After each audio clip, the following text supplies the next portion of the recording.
Confapi Veneto, Federazione Piccole e Medie Industrie, abbiamo una fitta relazione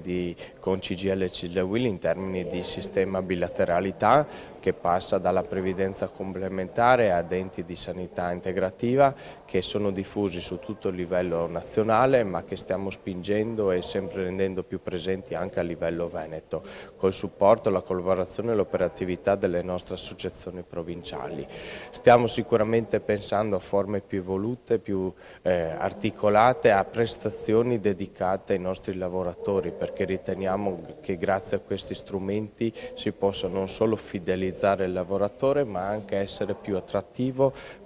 soprattutto in una fase del mercato del lavoro in cui si fa difficoltà a trovare dei nuovi collaboratori.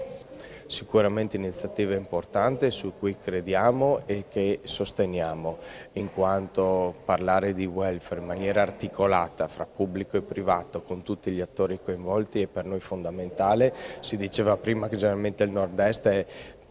di traino per il resto d'Italia ma anche per le zone industrialmente più evolute d'Europa, quindi dobbiamo essere apripista, sperimentatori, un laboratorio di sperimentazione perché sicuramente sapremo dare anche in questo tema un importante contributo al nostro Paese.